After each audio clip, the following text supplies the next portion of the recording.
Δύο σεραίοι έχουν πέσει θύματα των απατεώνων του διαδικτύου. Πιο συγκεκριμένα, η ελληνική αστυνομία πέτυχε την εξάρθρωση πολυμελούς εγκληματικής οργάνωσης που διέπρατε απάτες με τη μέθοδο phishing. Σύμφωνα με την ελληνική αστυνομία, η δράση της οργάνωσης ξεκίνησε από τα μέσα του 2022 με σκοπό την υποκλοπή και παράνομη πρόσβαση στους λογαριασμούς ηλεκτρονικής τράπεζας των θυμάτων και έπειτα τη μεταφορά και εκταμείευση του συνόλου του διαθέσιμου χρηματικού ποσού από τα μέλη της εγκληματικής οργάνωσης.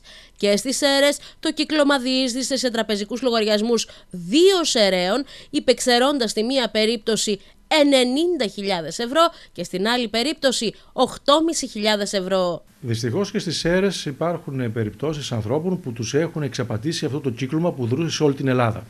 Στη μία περίπτωση τους κάνανε χακάρισμα την συσκευή του κινητού, το Viper συγκεκριμένα, το αντλήσαν από εκεί πέρα όλα τα στοιχεία, τους κωδικούς και του κάναν αθέμητες μεταφορές 18.000. Ευτυχώς οι 10.000 επέστρεψαν πίσω, έγκαιρα ενήργησε η τράπεζα και το επέστρεψαν, αλλά τα 8.000 είναι ακόμα σε εκκρεμότητα. Οπότε, δηλαδή, έπρεπε να δώσει και ο ίδιος κωδικούς.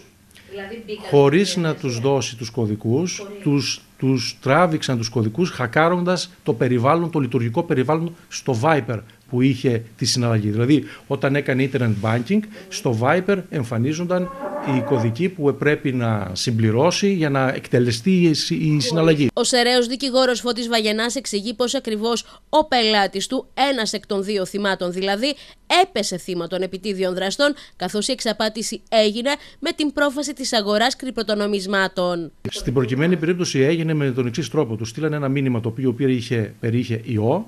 Ο ιός αυτός, με το που άνοιξε το μήνυμα, του χάκαρε όλο το κινητό. Το αντέγραψε δηλαδή το Viper και εκεί μετά έγινε η συναλλαγή. Του τηλεφώνησαν ότι δήθεν υπάρχει μια εκκρεμότητα συναλλαγής και εκεί δόθηκαν οι κωδικοί εν αγνία του. Αυτό ήταν το ένα περιστατικό. Το άλλο περιστατικό που έγινε με άλλον τρόπο, με άλλη τεχνική εξαπάτησης, είναι με την μέθοδο της αγοράς κρυπτονομισμάτων.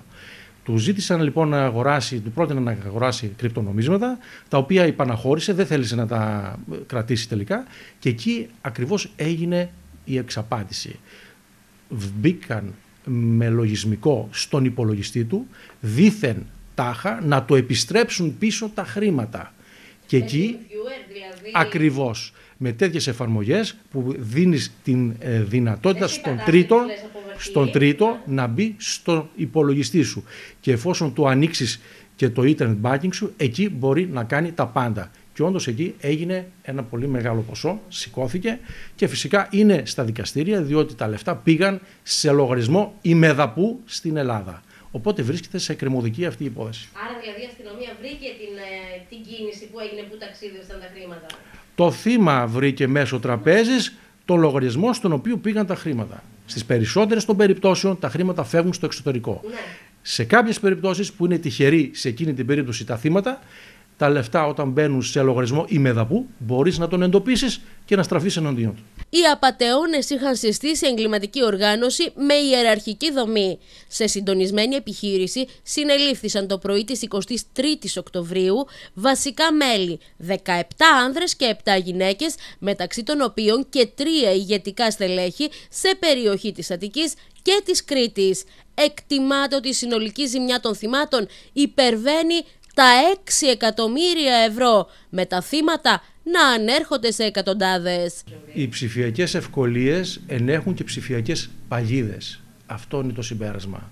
Ό,τι γίνεται ψηφιακό είναι πιο ευάλωτο, ευεπίφορο σε εξαπάτηση. Αυτό είναι τελικά το συμπέρασμα που καταλήγω. Δεν έχουμε μάθει να φυλάμε τα νότα μας, δεν ξέρουμε. Μα όσο και να φυλαχθείς, η απάτη τρέχει πιο μπροστά από τον προνοητικό και τον πιο επιμελή συναλλασσόμενο.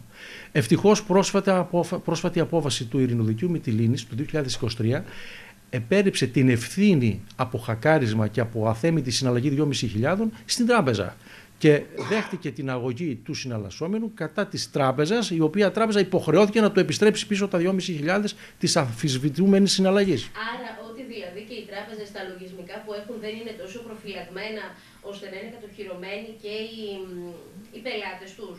Σε κάθε περίπτωση διαπιστώνουμε ότι οι κωδικοί των τραπεζών δεν είναι στο απειρόβλητο, είναι ευάλωτοι.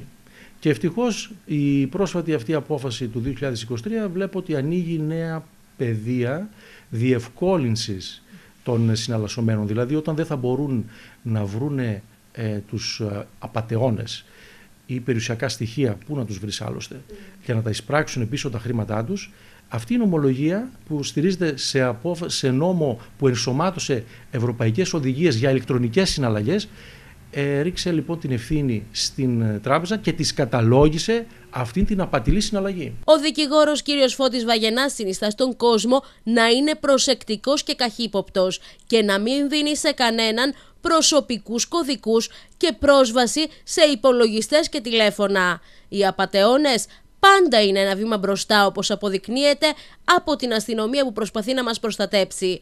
Όλα είναι στο χέρι μας και στην δική μας θέληση να μην εμπιστευόμαστε κανέναν. Ένας προληπτικός τρόπος είναι να έχουμε όριο συναλλαγών στην πιστωτική μας κάρτα.